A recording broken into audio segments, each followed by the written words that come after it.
अस्सलाम वालेकुम। फिर ट्री, इस वीडियो में हम फिर ट्री के हवाले से कुछ मालूमाती पॉइंट्स जानेंगे। फिर ट्री की शेप एक कोन शेप होती है, लेकिन जो पाइन ट्री होता है ना, उसकी भी शेप एक कोन शेप की तरह होती है। लेकिन फिलहाल हम पाइन ट्री की बात नहीं करेंगे।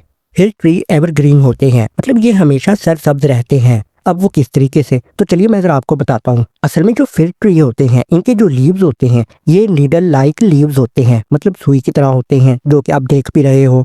अब होता ये है कि फिर ट्री के ये नीडल लाइक लीव्स अपने अंदर मॉइस्चर को स्टोर करके रखते हैं, मतलब इनके ऊपर एक खास किस्म की वैक्सी लेयर होती है, तो जिसकी वजह से इनका मॉइस्चर लूज नहीं होता, मतलब ज़ाया नहीं होता, और हमेशा इनमें मॉइस्चर रहता है, तो जिसकी वजह से ये एवरग्रीन रहते हैं ये दरख्त। जैसा कि आप जानते हो कि साल में कुछ ऐसा सीजनल टाइम आता है जब दरख्त अपने पत्तों को गिराते हैं और नए आते हैं, तो बिल्कुल ये फिर ट्री के साथ भी ऐसा होता है। लेकिन इनके पत्ते इस तरीके से गिरते हैं कि इसके साथ साथ इनके नए पत्ते जो कि नीडल लाइक होते हैं ग्रो करते रहते हैं, तो जिसकी वजह से ये अपने आप को हमेशा एवरग्रीन रखते हैं, और जो ये अपने मॉइस्चर को हमेशा रिटेन रखते हैं, अपने अंदर बरकरार रखते हैं, तो इसकी वजह से ये एक एरिड एनवायरनमेंट, मतलब ऐसे मौसम, जिनके खुश्क मौसम में भी अपने आप को जिंदा रख सकते हैं। फिर ट्री ऐसे दरख्त होते हैं जो कि सनलाइट में तो ग्रो करते हैं, लेकिन ये पार्शली सनलाइट में भी खुद को ग्रो कर सकते हैं। पार्शली सनलाइट का मतलब ये है कि जहाँ पर सूरज की रोशनी बहुत कम आती हो या थोड़े टाइम के लिए आती हो, तो वहाँ पर भी ये अपने आप को ग्रो कर सकते हैं।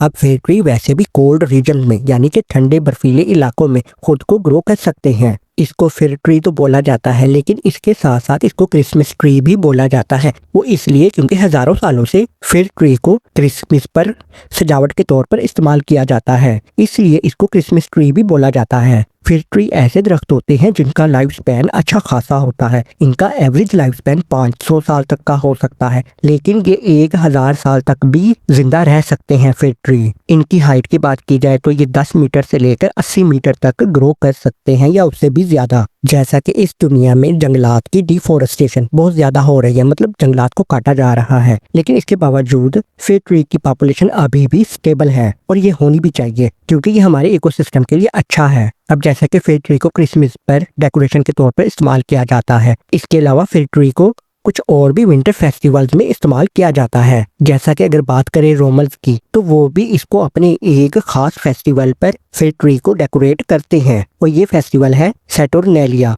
हो सकता है कि मैंने सही प्रोनाउंस ना किया हो। और यहाँ पर मैं अब आपको एक बहुत ही अजीबोगरीब बात सुनाता हूँ। एक रशियन आदमी था, माना जाता है कि उसके फेफड़ों में ये फिर ट्री ग्रो कर रहा था। जब सर्जन ने उसके फेफड़ों की सर्जरी की, यानी कि उसका ऑपरेशन किया, तो उस डॉक्टर को ये पता चला कि इसके फेफड़ों में फिर ट्री ग्रो कर रहा है, क्योंकि इसने फिर ट्री के जो सीड्स है ना, उनको इनहेल कर लिया है अपने अंदर। लेकिन ये एक ऐसा केस है जो कि बहुत ही रेयर हो सकता है, और यहाँ पर मैं आपको ये बता दूं कि ये साइंटिफिकली गलत है। ऐसा हो नहीं सकता कि किसी भी इंसान के फेफड़ों के अंदर फिर ट्री ग्रो करना शुरू कर दे। अब ये जो एक केस है, ये कैसे आया, या किसने इसको बनाया, या क्यों बनाया, इस पर तो खैर यकीन नहीं किया जा सकता, क्योंकि जो इंसान के फेफड़े होते हैं उनमें तो पहली बात है कि सनलाइट जा ही नहीं सकती, और जो मर्जी हो जाए, फिर ट्री को थोड़ी बहुत तो सनलाइट चाहिए ग्रो करने के लिए, तो फेफड़ों में वो जा नहीं सकती। और वैसे भी जो इंसान के फेफड़े होते हैं ये गैसेस एक्सचेंज करने के लिए कुदरत ने बनाए हैं, मतलब हम ऑक्सीजन लेते हैं और कार्बन डाइऑक्साइड को निकालते हैं, तो इस काम के लिए फेफड़ों को बनाया गया है,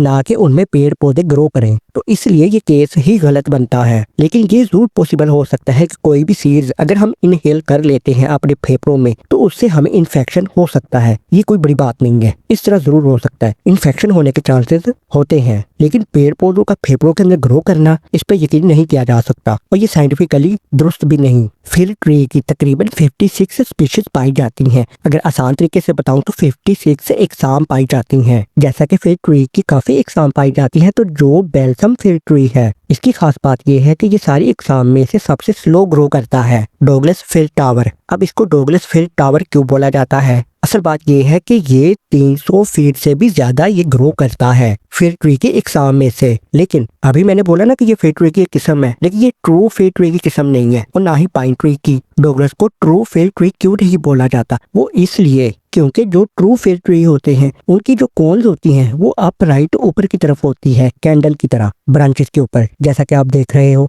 लेकिन जो डॉगलस फिर ट्री है इसकी कोन्स डाउनवर्ड्स होती हैं, यानी कि नीचे की तरफ लटकी हुई होती हैं, इसलिए इसको डॉगलस को ट्रू फिर ट्री नहीं बोला जाता। और अब बिल्कुल आखिर में बायोडाइवर्सिटी। बायोडाइवर्सिटी में जितने भी इस दुनिया में जानदार हैं, जैसा कि इंसान, जानवर, पेड़ पौधे या फिर मैरीन लाइफ, ये सारे बायोडाइवर्सिटी में आते हैं। लेकिन खास बात यह है, एवरेज लाइफ स्पैन की अगर बात की जाए तो पेड़ पौधों का एवरेज लाइफ स्पैन सबसे ज्यादा होता है इंसानों और जानवरों की निस्बत भी। मतलब पेड़ पौधे ज्यादा देर तक जी पाते हैं। तो चलिए, अगर आपको ये वीडियो अच्छी लगी है तो इसको लाइक कर सकते हो, चैनल को सब्सक्राइब भी कर सकते हो। तो मिलते हैं नेक्स्ट वीडियो में, तब तक के लिए अल्लाह हाफिज।